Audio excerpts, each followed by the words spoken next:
What's up, poker community? This is Pete, aka Characters, and this is the Carrot Poker Podcast. I just realised that YouTube viewers probably laugh every time the video starts because the iTunes thing pops up at the bottom of the screen as I smoothly turn the volume of the music down until it's off. Yeah, that sounds a lot better probably on audio. I've got my good friend and former student Karl with me today. What's going on, man? Hey, how's it going? It's going alright. I'm just plugging my way through my book, just trying to keep the momentum up for this next one I'm writing. What's new with you? Not too much really. The book must be hard work for you. You're about halfway through now, roughly? I'm 40 hand analysis is through. The book's called 100 Hands, as the listeners probably know by now. I've done 40 of them. I've made all the templates, as you've seen. So I've got 60 more to go, which is almost halfway. So, getting there.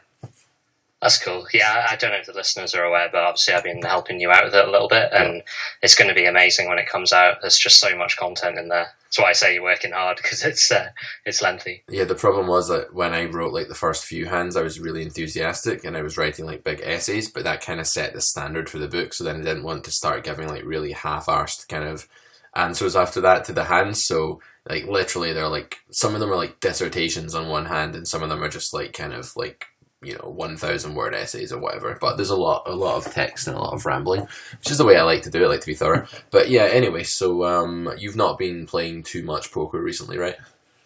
Yeah, I took a bit of a break for a while. I started a new job, so real life gets in the way sometimes.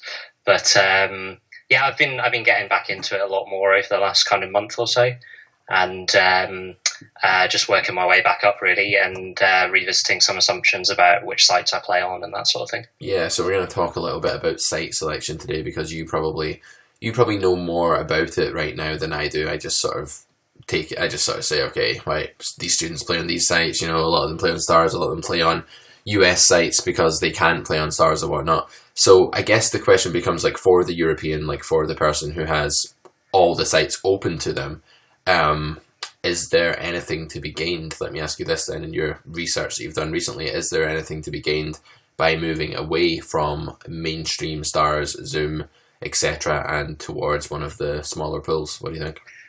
Yeah, it's a really complicated question. I'm going to say probably not, but I'm not 100% sure yet, because I'm still looking around. I mean, I've been looking at kind of the biggest thing I'm interested in is what rake they charge and what the rake back deals are, because obviously trying to beat the games these days, they are getting a bit harder, and trying to beat them at a rate higher than the rake, so that you can actually get some win rate. That's difficult. So anything you can do to reduce the rake and get some of it back is going to probably have quite a big impact on your ability to move through the stakes. So I've been considering about 4 different sites, I think. We've got Party Poker, Stars, obviously, MPN, and Unibet. I think technically MPN's not a site, it's a network. It's got various different skins and front ends in different countries, but I'm kind of treating that as one because the terms are the same. Sure. What are the examples of the skins that the listeners may be more familiar with then? Well, I've been using BetSafe for MPN, but they have 20, and they're different in different countries. I mean, Ladbrokes used to be a UK front for MPN, but I think it's now iPoker, so yeah, that's a bit on my radar as much. Yeah, I mean, in terms of rake across the sites, it kind of varies. So Party, I got sucked into Party straight away because I was they had a really good rate back offer on. I think it went up to as much as, it starts at 20%, right at the low end, and can get up to 40%, depending on, what states you're playing and how much rake you're paying and that sort of thing. But then I realised that their rake is actually the same as Stars. Even higher if you're playing at some of the lower stakes. So I've just started to gradually realise that it's also important how much rake they're taking in the first place, and not just how much rake they're giving you back. And then rate caps, something that I never considered in the past, but obviously if the cap is a lot higher, then the potential is that you're paying quite a lot. So So what's the rate cap there? Is that worse than on Stars then?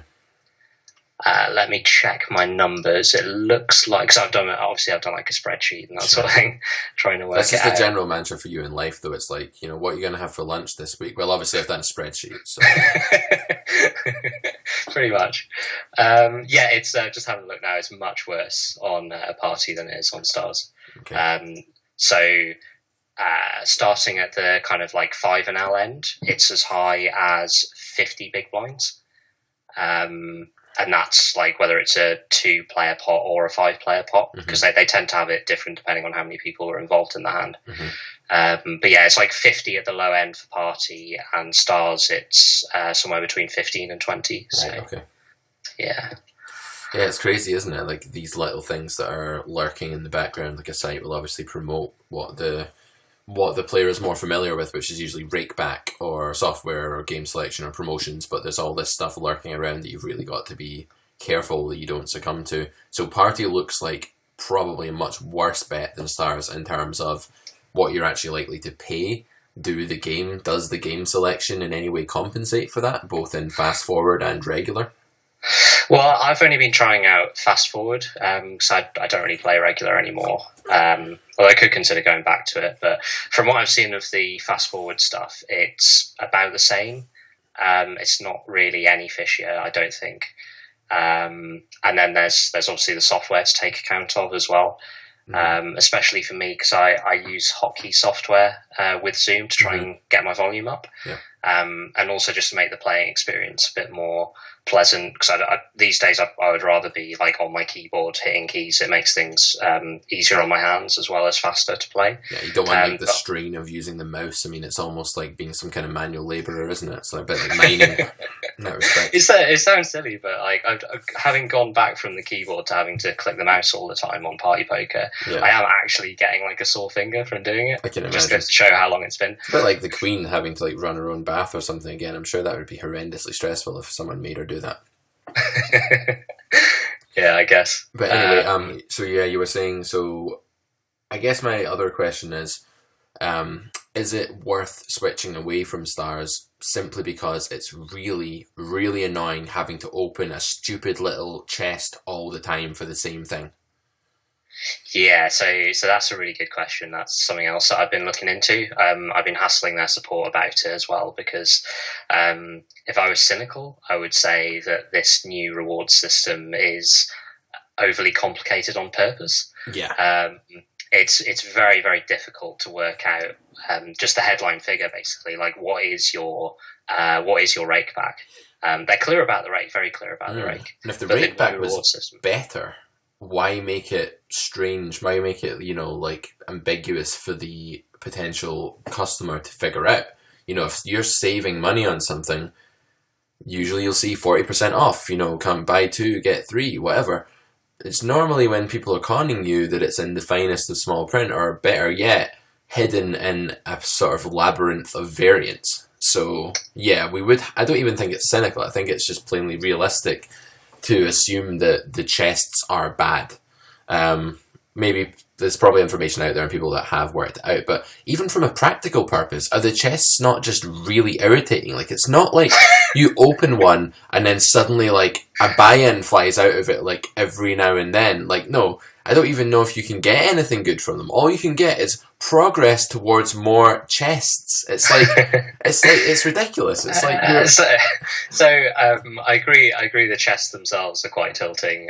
You can get more from them than just progress towards more chests. Although that is basically 2 things come out of them. One of them is progress towards the next chest, and then coins, right? So it's divided, sure, but yeah, you'd think that every now and then, like a shiny ruby would come out of it, and then you could click the ruby and it would be like, oh look, you've got $5, this ruby's worth 5, the next one's worth 10 that you find this week, or something like that. Just ideas to, maybe they're rare, like maybe the variants could be like a bit, it's harder to find these things, but just sometimes, or like just something different, like you earned a free buy-in to this guy. I mean, maybe that would just detract from people earning coins, and it would just make everyone really broke in rake back terms. And I don't know, I think the whole concept's flawed. I think like they're trying to copy like, you know, like League of Legends or Hearthstone's reward system, or like a Blizzard game reward system of some sort, and what they're in fact doing is just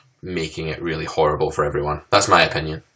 Yeah, no, I mean, I'm very suspicious of them as well. I mean, I think they're aimed at recreational players, and I guess that would match with their whole kind of strategy lately. But it's not. I don't think it's particularly friendly to regulars, especially when all they want to know is just how much rake back is it? Yep. What's the percentage, so that I can compare it to another site and to make my decision. But yeah, I mean, essentially the way it works, from what I managed to glean so far, is that you accumulate rewards points now, and you get one of those for every cent of rake. Yep. Then you get these chests, and you obviously get those by accumulating the rewards points. Now the bit that's unclear is how many reward points go towards getting a chest, and all they'll say on their website about it is it depends on the chest type, recent activity, game type, and net deposits. Now it's that last bit that really worries me. Like the amount of rewards I get apparently now depends on how much I'm depositing into my stars account, not how much rake I'm generating. Right, and if you're a winning player, you're not depositing anything ever, because you're just withdrawing bits of your roll when you need to and leaving. Like, I've not deposited in stars since 2007, so, or 2009, that might be a lie, but whatever, a very, very long time. So does that mean that some fish who's going broke every time and reloading 50 bucks like through his card continuously is earning like 8 times more chests than I am, despite the fact that I'm like a loyal reg to you? Like, that seems really bad. Maybe other people can clear this up, like, and people who have investigated it even more can like leave comments in YouTube, or Stars Rep can stumble upon this and do that. But yeah, the chess thing, it sounds, from what you've just gone through there, it sounds extremely bad for the reg and extremely unethical as well, I have to say. But whatever. What about the other 2 sites that you mentioned then? Is there anything there that's kind of like, if Stars is screwing us around this badly, is there somewhere we can run to that actually exists yet? I know that we're going to move on and maybe talk a little bit about Phil Galfond and, you know, Run It Once and the survey about like what would you expect out of a better site. But right now, is there any better alternative in those other 2? Yeah, well, I mean, in terms of sites, they're are ready to go right now. Like the other 2 that I assessed, MPN and Unibet. I don't know. I mean, their rake offers are better, and their rakeback offers are better, but I've just found the software and the size of the player pools a really big factor in not moving to them. Definitely. So, for example, MPN seems to be 5% rake across all the micros, but with pretty low caps. So we're talking like 2.5 big blinds at 5 an L, 6 big blinds at 10 an L, and then back down to 2.5 at 25. So pretty low caps. And there are some rake back deals around 30% for MPN. But the biggest problem with them is that they have changed the way they deliver hand histories. So they won't give you the full hand history unless it's a pot that you contributed to. Yeah.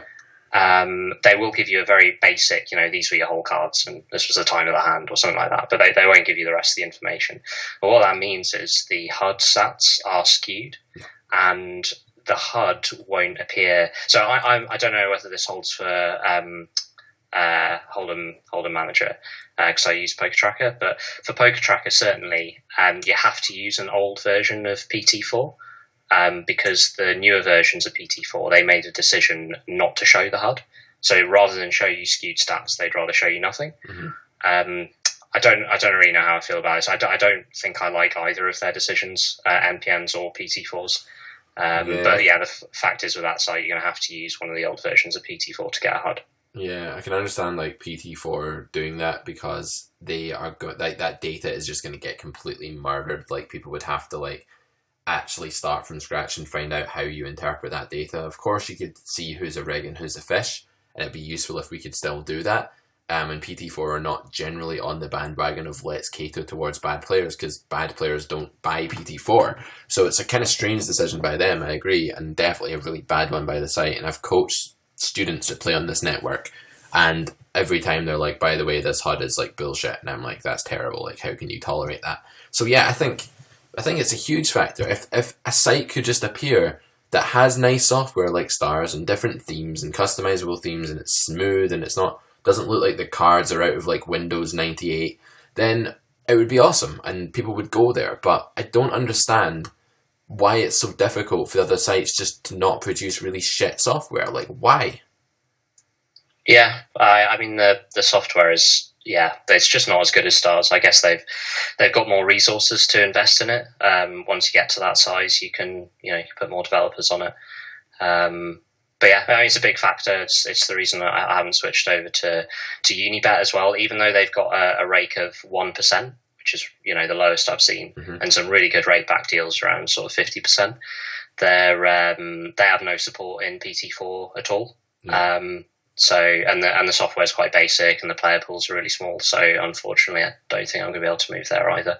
Yeah, the small player pools are a big problem as well for a student because they want to game select, they want to find fish, they want to like do everything they can to actually help them win after rake, like however small the rake is. You made a good point earlier that you have to win after this crushing amount of rake, which is really difficult. And the students are hard on themselves and they say, I can't win. It's like, actually you are winning.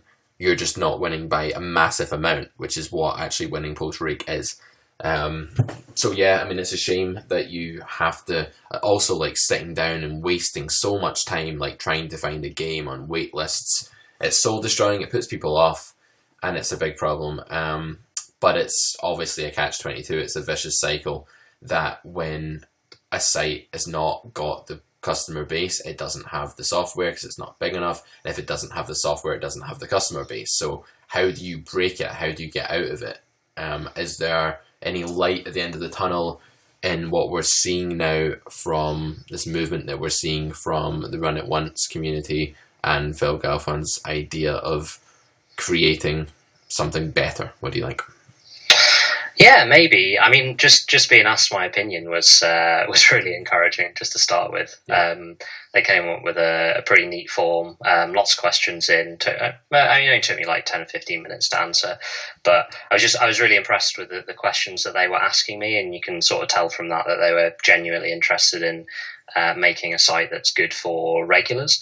What I guess I'm wondering about with that is they are also going to have to attract recreational players as well.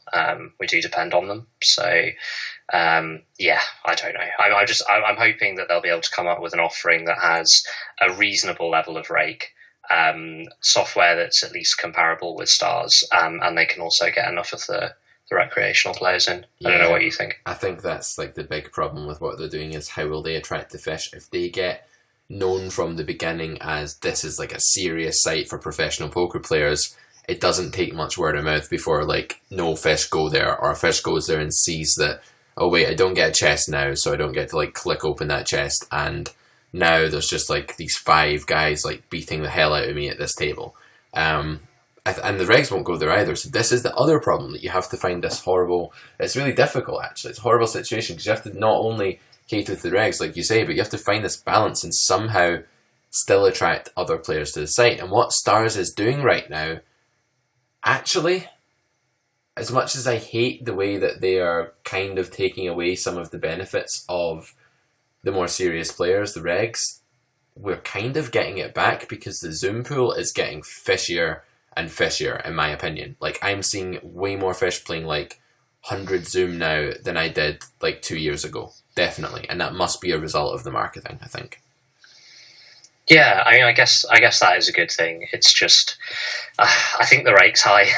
I mean, I guess I'm bound to say that because I'm the one who has to pay it, and I don't exactly know their operating costs, but they must be making absolutely huge profits over at Stars, and I think there is room for them to move the rake down. And the other thing that's a bit nasty about it is the rate caps are much higher at the lower stakes. Yeah. So it becomes a little bit of a trap for people who are trying to work their way up. Big time. Like, I know like really good students who are struggling to make much of a win rate at 10NL, like dedicated, competent players, because it's just a massive, massive rate trap. And like, I've actually seen students have more success at like 25 or 50 than at 10. 10NL has to be like the absolute pinnacle of that rake trap. Like, that's the epitome of it. That's where people get stuck. It used to be like 50 NL, now it's 10 NL is the new 50 NL, and that's a little bit sad. And I think we do need lower rake for, aspiring players who aren't absolutely crushing yet to still move up and feel encouraged and not just feel like this is pointless and it's like a horrible grind. It feels almost like a computer game that's really like out to kill you, like Dark Souls or something like that, like one of these really horrible Japanese games. It's like, I'm going to kill you all the time and make it impossible for you to make progress, and you'll get addicted to me because of that. And I think that's what's happening. Like regs are my students as well. I mean, it's in a sense it's good for coaching because people hire a coach more now because they can't get out of 10-0, but it's also sad because people give up the game who could have been successful if the rake was just a little bit lower, and they could have, got better and better, but it terminates their development and it makes them think, well, screw this, I'm going to go do something else with my free time that's not just like bashing my head off a wall. Yeah, totally. I mean, it is really discouraging. I could say that myself as someone who's kind of bounced up and down the stakes and found it really hard to get ahead. That it is very, very discouraging. And you only have to look in your tracking software to see how much of the how much money you've generated for the poker site, and it's amazing. It's just thousands and thousands of dollars. And what you'd probably have, more for someone else. And that'd be your money. If the rake was just like 50% less or something, you would have accelerated all the way up through the stakes. I mean, poker would be thriving. It would be such a profession. It would be so exciting if these sites had more interest in the good of the game instead of just lining their own pockets. And that is the thing that frustrates me the most, is that we have this amazing game that is being destroyed basically by just the capitalist nature of, I don't want to say the world and get into like one of our massive political socialist versus whatever free market arguments, right? But let's not go down that road. But like generally, because it's not regulated at all and there is no like poker commission that can do things that are good for the game, like I think that's what we need. We need it to be regulated in the sense that there are actually laws about how much rake a site can charge for the good of the game. You almost need like the Supreme Justice of Poker to set itself up and preside over the poker world. But unfortunately, it's just online, quote unquote, gambling. It's never going to happen, and the sites will do whatever the hell they want, especially now that Stars has this monopoly and it doesn't need to be competitive anymore. It's just dominating, and that is sad. Because now it can do whatever it wants, and it can keep the rake, it can keep making the rake higher, it can keep making rake back worse, and there's nothing we can do about it. Now, this has been all doom and gloom, but let's face it, poker's going that way. It is going down the road of doom and gloom right now, and we need something good to happen soon, in my opinion, before, I don't know, more and more people just lose interest in the game and the industry starts to die. Like, you're already seeing it. You're seeing training sites going into decline left, right, and centre. Very few are actually surviving. Do you remember back in the day when you had 20 training sites all over the internet all thriving? I mean, it just shows you the changing times, right? Yeah, exactly.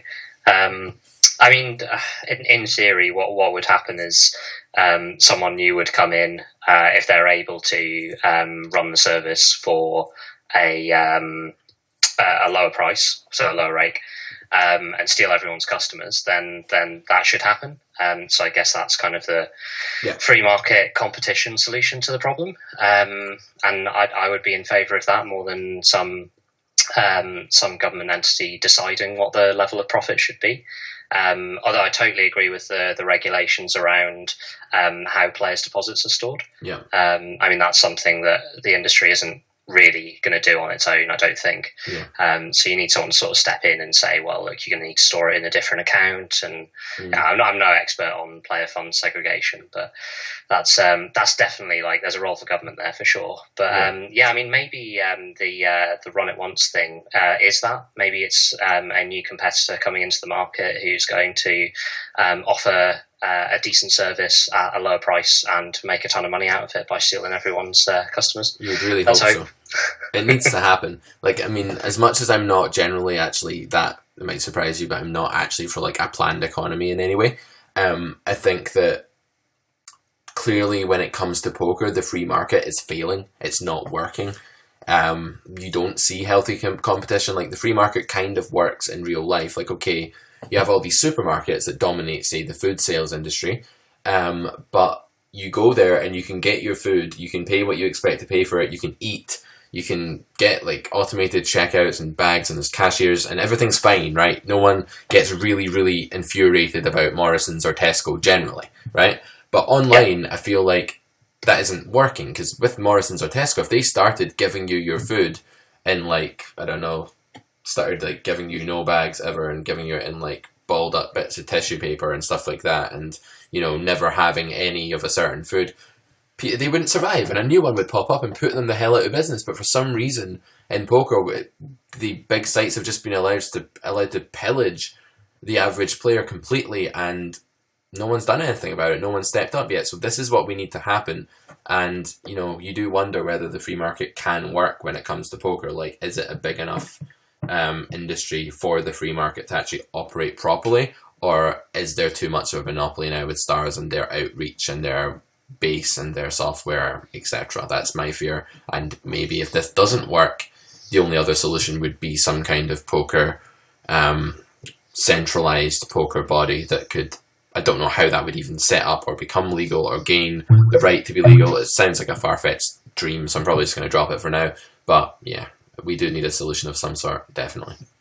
Yeah, it might be the barrier to entry as well. It might be that getting the funds together to build really nice software from day one is quite a difficult thing to do, and you probably need you probably just need a load of money on hand anyway, so that you can pay out when you need to pay out, whether or not you've got the player funds to support it. So maybe just a high barrier to entry, but I don't know. Well, let's pin our hopes on Run It Once anyway. Yeah, we definitely some kind of investment. Like, you need one of these really, really rich people who is just passionate about the game and has like billions kicking around to fund it. That's ideally what we need, right? Let's face it.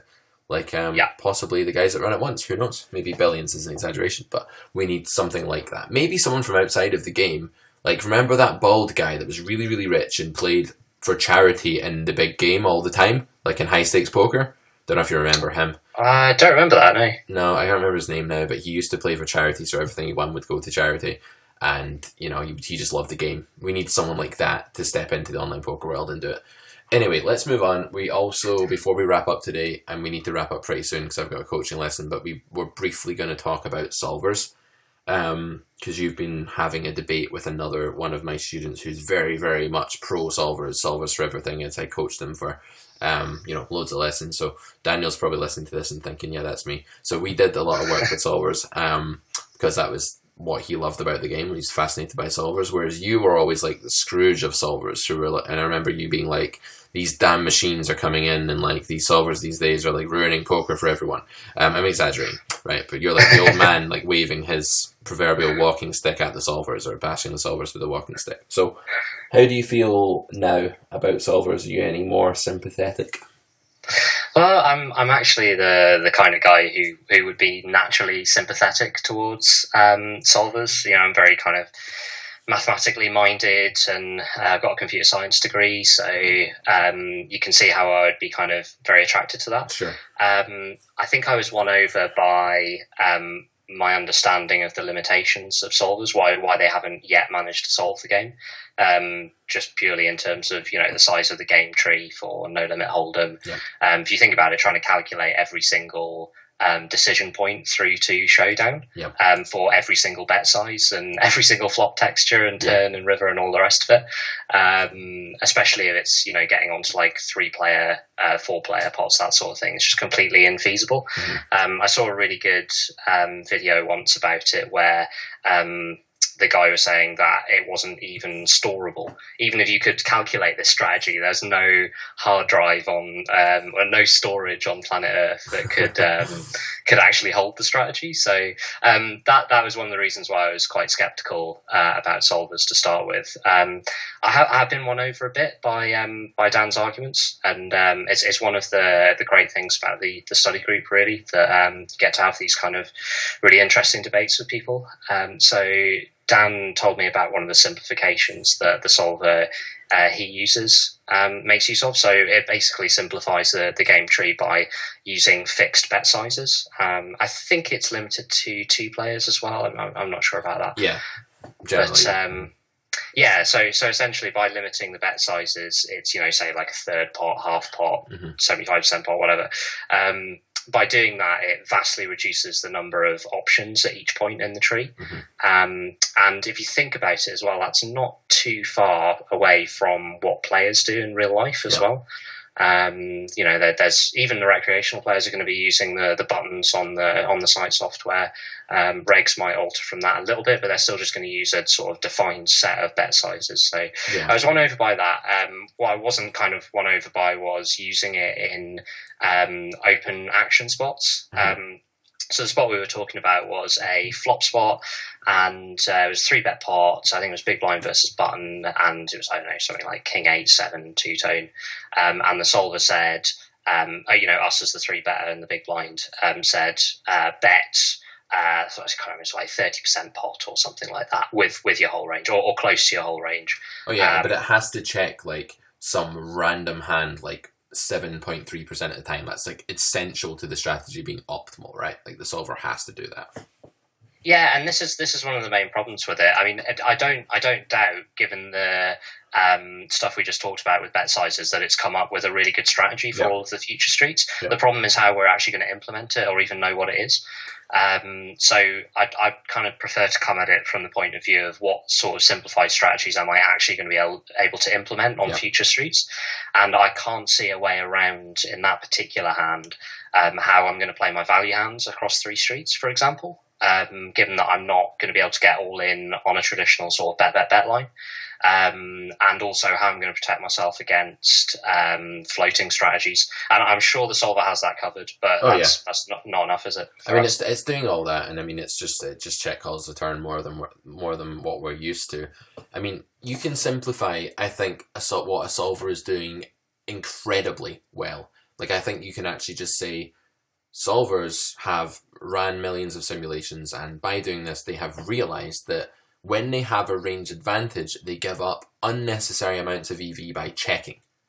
Now, that allows villain to, with a non-range advantage, with a weaker range, to take lots of free cards and improve without investing money, which is the essence of poker, right? The essence of poker is, I think I have the best hand, or I want to pretend I have the best hand, I bet, and you have to decide whether you can see the next card and how, right? That's what the game is. So when someone has a range advantage, especially where that's condensed out of position in 3-bet pot, where the 3-bet range is kind of linearish, usually to start with a solver, you can see why it bets a lot, and that makes a lot of sense, and we can gain a hell of a lot of understanding just by seeing where it bets lots and where it checks lots, and it can be simplified to range advantage and positional advantage, these 2 things.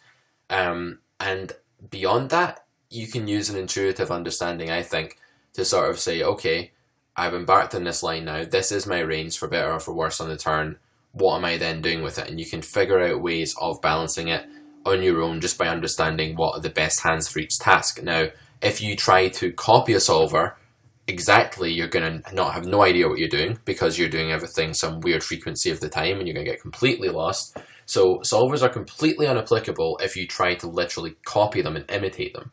They're not unapplicable if you make everything more vague what they're doing and you kind of condense it down to the rationale for why it does certain things, certain frequencies of the time. So you can take the solver's reasoning, but not its specificity in its results. I think they're very useful. But I also think that limits the use of them in a way that, that's obvious anyway. I think you can do that and then sort of see exactly why a solver is doing what it's doing. And then after that, the only thing you can really do with it is see the specificity, which is unapplicable. So it's kind of like another one of these sort of double-edged swords where you can simplify it and you can see something really useful, but then once you've done that, you don't really need it anymore and you can do that on your own. And then like if you try and use it again, you're going back into the layers of unnecessary complexity and range, scattering and all this kind of shit.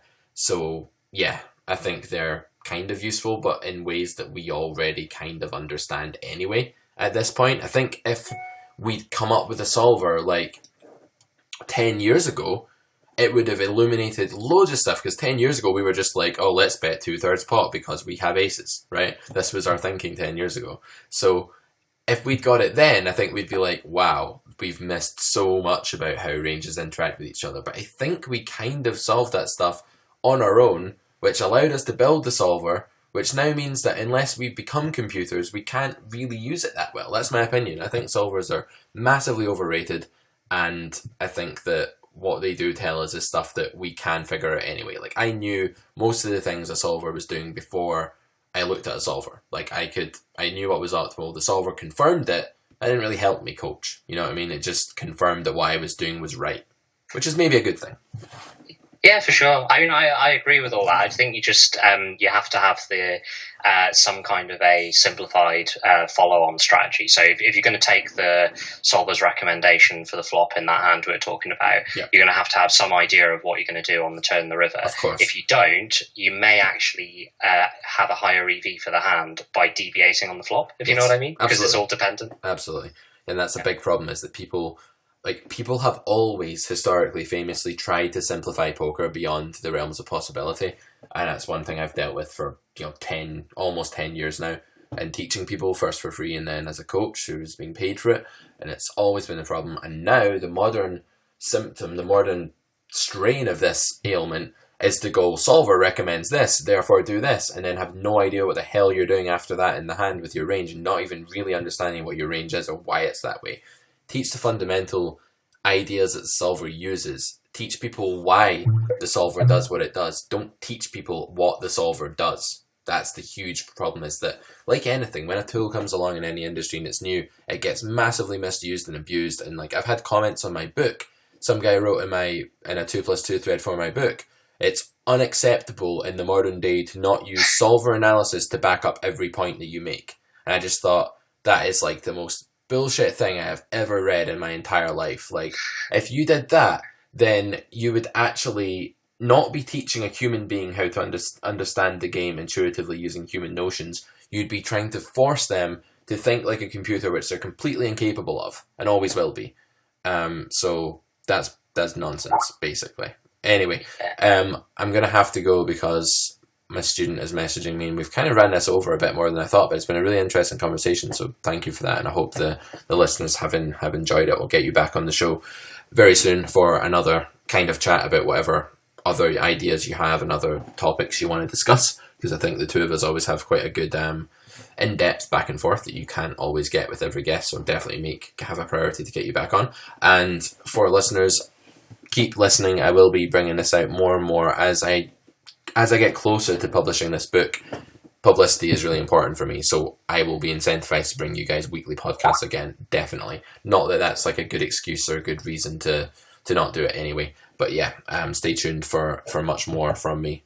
Alright, Karl, thank you very much, man. Take it easy and best of luck in the modern harsh poker world.